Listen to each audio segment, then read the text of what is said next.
Good evening, children. Now let's take up a poem, Goodbye Party for Miss Pushpa T.S. by Nissim Edekel. Nissim Edekel is the name of the poet who has authored this particular poem. Okay, let's take up the warm up activity later. Now I'll read the poem first and then I'll explain it to you in a few sentences. Friends, our dear sister is departing for foreign in 2-3 days and we are meeting today to wish her bon voyage. You all are knowing, friends, what sweetness is in Miss Pushpa. I don't mean only external sweetness but internal sweetness. Miss Pushpa is smiling and smiling even for no reason but simply because she is feeling. Miss Pushpa is coming from very high family. Her father was renowned advocate in Balsar or Surat. I am not remembering now which place. Now next page.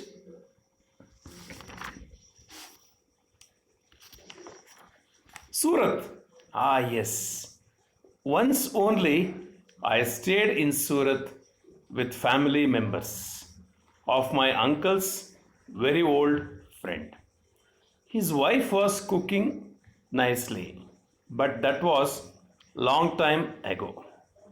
Coming back to Miss Pushpa, she is most popular lady with men also and ladies also. Whenever I asked her to do anything, she was saying just now only I will do it. That is showing good spirit. I am always appreciating the good spirit. Pushpa Miss is never saying no. Whatever I or anybody is asking, she is always saying yes. And today she is going to improve her prospect and we are wishing her bon voyage.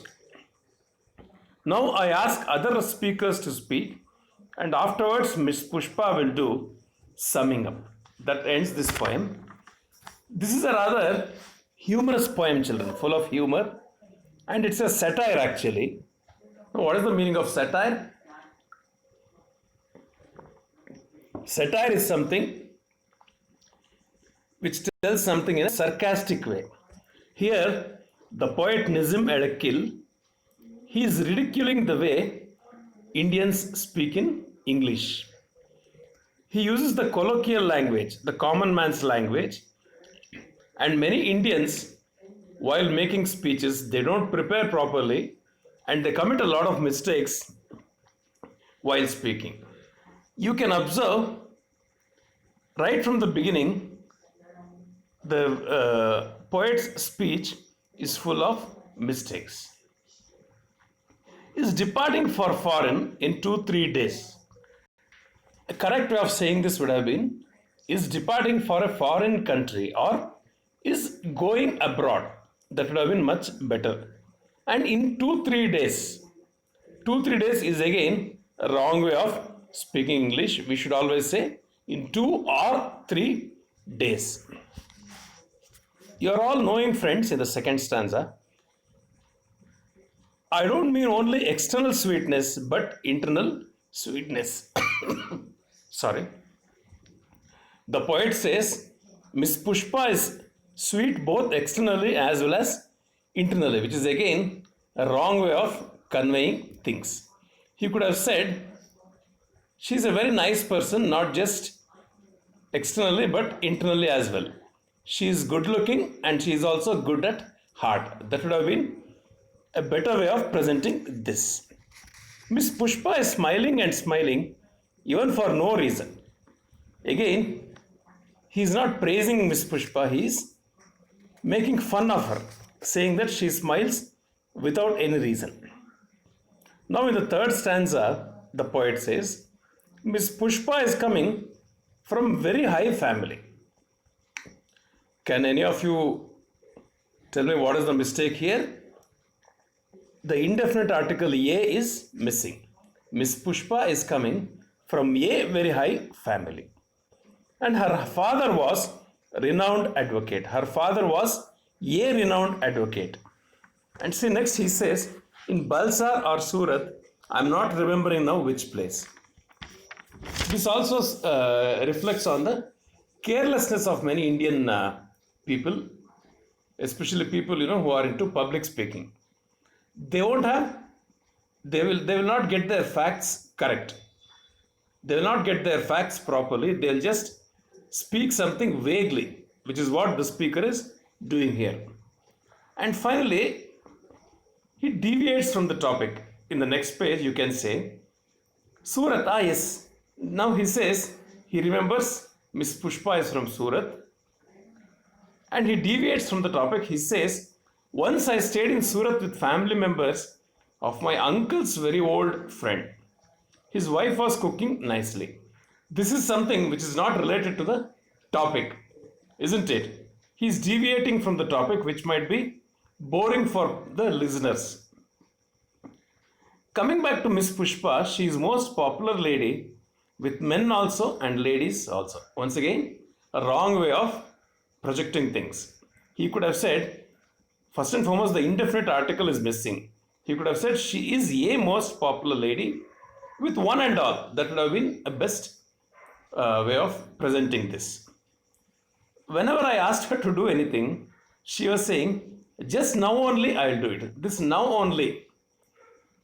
One more occasion where Indians use English wrongly. Now only is a wrong way of telling things. Pushpa Miss is never saying no. Whatever I or anybody is asking, she is always saying yes. And today she is going to improve her prospect, and we are wishing her bon voyage. Now I ask other speaker to speak, and afterwards Miss Pushpa will do summing up. I would like to share with you a summary of this particular poem. A lady whose name is Miss Pushpa is going abroad. Okay. And the people who work with her, her colleagues, have arranged a send-off party for her, in which one of the colleagues is making a speech. He's telling about Miss Pushpa, what sort of a person she is, what sort of a family she comes from, what is her nature, everything he's telling, but everything in a wrong way. The poet Nissim Edekil is ridiculing or making fun of the way Indians speak in English. So that's why he has made this poem rather fun-filled and humorous. When we go through this poem, when we read this poem, we start laughing, we start smiling at least. So he wants to show the Indians where they are making mistakes while speaking in English, and maybe he wants Indians to correct their way of presenting things in English. This seems to be the poet's intentions. And finally he says, after his ridiculous speech, after his rather funny speech, finally he says, now other speakers will speak and then Miss Pushpa will do the summing up. So he's not giving Miss Pushpa a chance to express her opinion. He just wants her to sum up the whole thing. So children, I don't know whether you have observed or not, but this is how things happen in many events which we attend in our country, in our India. People come there, people who are supposed to give a speech, they come there without any preparation. They will not have their facts right. They will not get their facts proper. They'll speak whatever they feel like speaking. They use wrong English. Sometimes it becomes embarrassing for the listeners, the sort of language which they use. And they will not be, very good in English, but they try to speak only in English, which makes things all the more funny and ridiculous and embarrassing as well. For example, I'll give you one example here. He talks about Miss Pushpa's character. I don't mean only external sweetness, but internal sweetness. This can be a rather embarrassing thing for anyone. And Miss Pushpa is smiling and smiling, even for no reason. So he says, Miss Pushpa keeps on smiling, even when there is no reason to smile.